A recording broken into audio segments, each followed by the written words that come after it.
Now, today's Focus Report looks at the fallout from the change of government in Malaysia. Following his defeat in the polls back in May, the country's former Prime Minister Najib Razak became the focus of a huge corruption investigation. His home was raided and armfuls of luxury goods were seized. His replacement has vowed to get tough on political deception and misconduct. Clovis Casali has sent this report. It's the new attraction in Kuala Lumpur. A Sunday outing for families who come take pictures outside the home of Malaysia's former Prime Minister. Najib Razak now spends most of his time behind closed doors in this wealthy area. Maybe it's there, I don't know. Yes. Is it there? Yeah, it's very big. And why so big, we also don't know.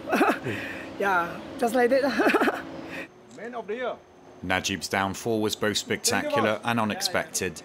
After his defeat in May's election, police raided his home and seized dozens of bags of cash and jewellery. He's forbidden from leaving the country, suspected of pocketing hundreds of millions of euros of public money. This is a shame, you know. Everybody was knew about it, but never appeared in newspapers. Why? Well, Najib.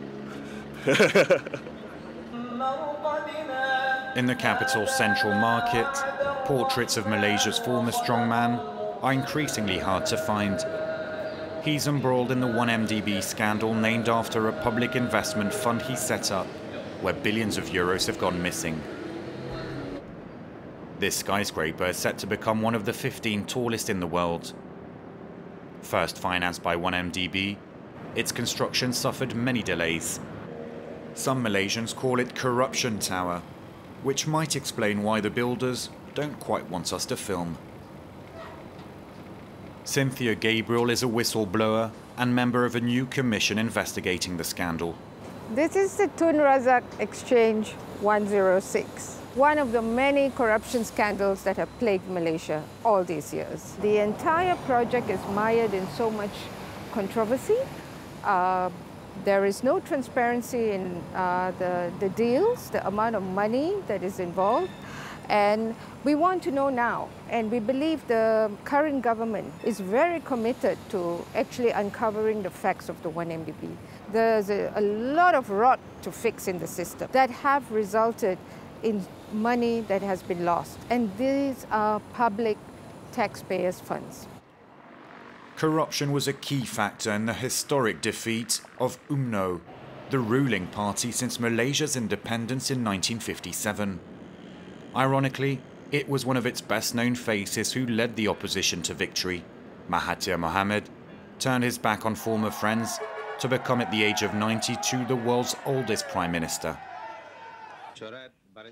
When he first ruled Malaysia, it was with an iron fist.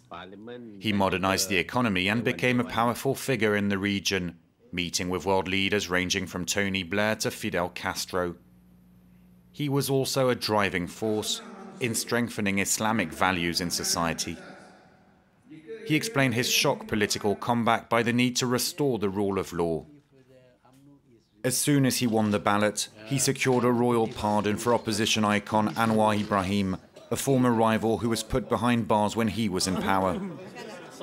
Anwar had been charged for sodomy, a crime in Malaysia, where homosexuality is illegal. Now a free man, he can tour the country and go abroad, with politics always in mind. Is your schedule very busy now? Very crazy. What's going on? Sometimes I say I wish I slept more when I was in prison.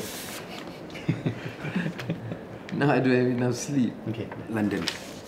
His wife is now Deputy Prime Minister, and he will become leader if Mahathir sticks to his promise of handing over power within 2 years. But it wasn't easy to bury the hatchet with his former enemy and forget prison.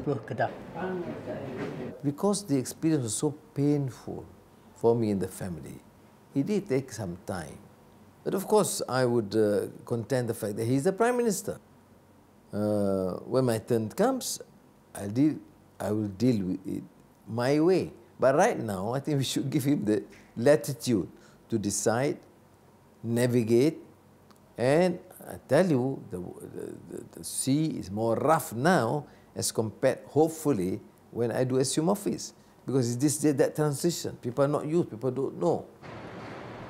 The government is looking to recover the billions of euros that vanished in the 1MDB scandal. The opposition's historic victory has paved the way for change, and some of Malaysia's elites could soon face justice, however powerful they once were.